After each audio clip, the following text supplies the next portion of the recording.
This morning we want to share 6 case studies with you, 6 case studies on the issue of technology role in audience engagement, engagement itself and engagement in the arts.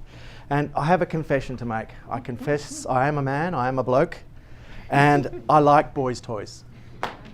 So that might be why Alan asked me to convene this session, but he did say to me, you want to be pragmatic. You want to present a useful overview. And so that's why we're going to look at use of technology in audience development. But you know, some pretty cool stuff, but by the same token, I'm looking at Ron here, and he's got some cool stuff to show you, and Devon, but want to make sure that it's pragmatic and useful and it has a life to make some difference to audience engagement. So as far as a quick agenda for this morning, we're going to race through at a rapid rate. We're going to do a topic introduction from myself, 15 minutes, then we're going to go to the case study presentations, 6 of those, and then at 10:45 we're going to break to have a have roundtables with presenters. So you'll have the opportunity to pick some of the presenters you want to go and have a chat with in more detail in a roundtable situation. We'll have a short break at 11:15. At 11:30 we'll have a synthesis discussion and break at lunch at 12 o'clock. So, moving on. Rocco Landesman was introduced the recent research Audience 2.0 released by NEA, and he introduced the report of Audience 2.0 with a phrase, the arts are battling the technology invasion, which to me was a bit, I agree with his premise, I don't disagree with it at all, but some of the elements are a little bit confused by, but nonetheless, he talks about the scares we've had in the past, the introductions of technology. And so like VHS and cable was going to be the death of TV. Talked about the photography was going to be the death of painting. Radio and records were going to be the death of live music. Now, I don't know if I probably would ask him, what about the internet? Maybe that was the death of recorded music. But by the same token, I do agree with him that technical innovation has not caused really the death of an art form. And it's contributed to the spread, and it has created new audiences. And that's what we want to explore this morning, and the potential for that further. And it's not replaced, but it's extended the life. The other issue to consider is one of the findings was that people who engage with art through media technologies attend live performance or arts exhibits at 2 to 3 times the rate of non-media participants. And that was one of the findings in this report. And it's worth having a read of it. And so it does paint a picture to say we need to engage in these new medias, because if we don't, we're going to lose the opportunity to engage with a whole lot of audiences. Many of these findings were also reiterated by recent research in the UK. MTM London conducted a research project, Digital Audiences, Engagements with Arts and Culture Online. And that was released in November 2010. And that also is another one worth reading, and it reiterates many of the findings that came through in Audience 2.0 for another country. So what do we mean by technology today when we talk about it? Now, before the 20th century, the description of or study of the useful arts, which is an unusual description relevant to today, but from the 20th century on, technology referred to the usage and knowledge of tools, techniques, crafts, systems or methods of organisation in order to solve a problem or serve some purpose. It's a pretty broad coverage there. So if we move into different applications of technology, you know, technology can be relatively low tech. One of my first experiences of augmented reality, which AR seems to be a pretty hot topic at the moment. Augmented reality is reality with information added on top. Virtual reality is a virtual world. It's 100% digital. And so this example was that you scratched and sniffed at certain points during the film to add the realism of the smell of a new car's vinyl or other smells and such like. It is augmented reality, fairly low-tech version. Another low-tech version you might be familiar with is surtitles, which started in 1953 in Canada and has been discussed ever since hotly. But it does add a layer of information on top of the real experience. Another example is sign language. That is another version of augmented reality. So low tech is important as high tech. It doesn't have to be high tech to be augmented reality. There's a variety of ways of adding to the experience. Oops, sorry, I'll just go back. Another example is tour guides. They are augmented reality. They are adding value. They are adding information to the experience. So therefore you can see I'm not really advocating racing off into the matrix or into other worlds of avatar and such like with technology. It can be relatively low tech to be relevant. So I want to give you a couple of frameworks that might be worthwhile considering when we look at the different case studies today. First one, Forrester introduced this recently for social media. And they talk about engagement as the level of involvement, interaction, intimacy, and influence an individual has with a brand over time.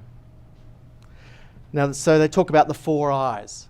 It's not some insult about glasses. Talking about involvement. Now, involvement is the presence of the person at the various touch points. And being a person who works in CRM a lot, I love the use of the word touch points, and it's so relevant in the arts. Then we talk about interaction, the actions people take while present at touch points, the response that encourages. Intimacy is the affection or aversion a person holds for a brand. Now, intimacy, we are talking about a love for the arts, that's why we're here, so intimacy is quite relevant. And then we talk about influence, the likelihood of a person is to advocate on behalf of a brand. Now, this is really important in the arts, as you can guess, when you look at social media. In one respect, but word of mouth is so important to the arts. It always has been. And when you talk about influence and word of mouth, and social media is just turbocharged word of mouth, really. And the other area that's important, particularly in the States, from my observations, is philanthropy and boards and such like. And again, that's so much word of mouth and personal influence. So if we move on to engagement, another example, another model to consider, and many of you will be familiar with this construct, and Mr. Brown might be horrified at me shoehorning this in, but these impacts are good indicators of engagement. And so if we go through the impact, captivation, intellectual stimulation, emotional resonance, aesthetic growth, and social bonding. Now, measuring the intrinsic impacts, these impacts of a live performance, is a good way of measuring an audience's engagement and the stimulation of an event. Now, an important element to this is preparation or the person's readiness to receive. And in preparation is the variety of things that a person can do in advance of attending an event or to prepare themselves for attending an event or attending an exhibition. And so some of the things about preparation that some study has shown is that very few people want to do a lot of preparation. Now that's where technology might be able to come into play here, because isn't it a saver of effort? Isn't it useful to make things easier for you? And so therefore, if we can use technology to advantage to reduce the amount of work people have to do to prepare for attendance, that would be a good idea. Some people like to arrive at a theatre with lots of context, and others don't. Others like little preparation in order to have an open mind or to be a blank canvas. And so, different strokes for different folks. And so the other thing is younger audiences, they want a bit of context, but maybe not so much. Now, with younger audiences, it might be that they like a blank canvas, they like to be surprised. It might be that they can't be bothered. It might be that they don't see the benefit yet of preparation. So they also seem to prefer active preparation as well, so an active engagement. So we need to consider all these elements when we look at some of the case studies today. One of the things that the Wolf-Brown work agrees with the Forrester work is that engagement is a process over time. There's 4 different stages talked about by some of the work here. The pre-performance and business activities, and then at or during the performance, and then after the performance visit, and then also sustaining engagement. Now, the main point here is that engagement, it's about a sustained arc of engagement. It's not a variety of, come and see our show, thanks, bye, come and see our show. It's a sustained arc of engagement before, after, and during an event. And that's where the opportunity for technology can really play a major part, when we only have so many resources an organisation has and people to actually maintain that engagement. And technology may be maintain that engagement for us. I want to share a video with you here. The sculpture you are looking at drew ridicule and shame when the artist first exhibited it in 1913. Nearly a century later, Symphony No. 1 is considered a pivotal example of abstract sculpture. Your immediate reaction might be to dismiss this work, just as your boss dismissed you after making what anyone would agree was an honest mistake. But if you allow yourself to really look at this piece, you'll see that it awakens all senses simultaneously. Remember the labored walk of a man in the subway and the steady rhythm of the train. Then the taste of Ellie's lips, together with the softness of the blanket and the sound of your friend's laughter. Life is a constant clashing and combining of perceptions, Frank. The economic crisis may be worse than the Great Depression. And maybe this is what the artist, Baronoff Rossinet, tried to convey in his work. But at the time, it was so experimental and unappreciated that the artist took a sculpture similar to the one you're looking at and threw it into the River Seine. He was so discouraged that he wanted the water to swallow up and corrode his vision. But later he went back and recovered his work. Why? Because somewhere in the back of his mind he had a lingering hope that someday someone would feel what he felt, see what he saw.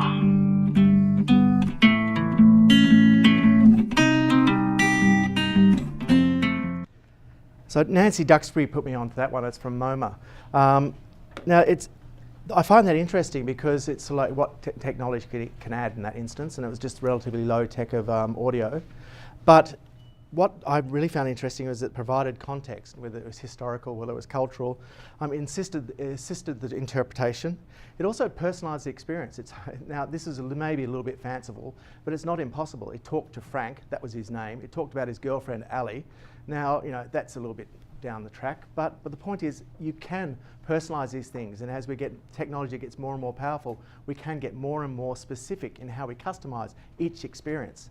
Now, the normal performance at this point in time is such that we can't necessarily customise everything, but if we can use augmented reality and technology to personalise things with personalised information to your level of experience or engagement or preparation for an event, that could only make it more relevant.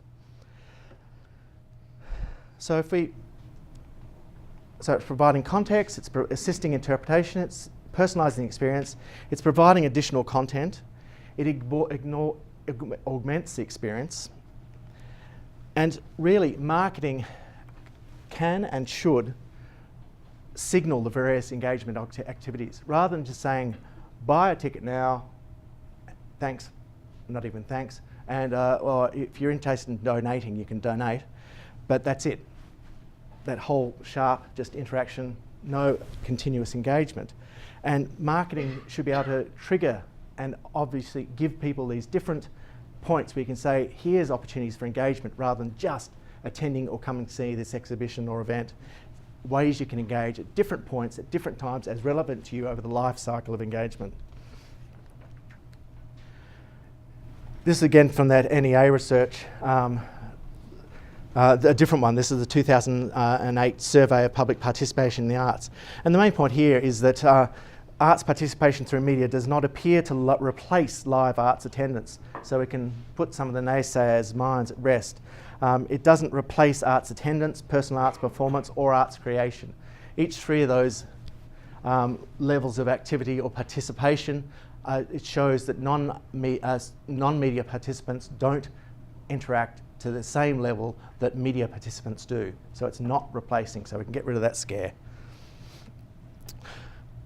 So we've got 6 case studies, and the 6 case studies today was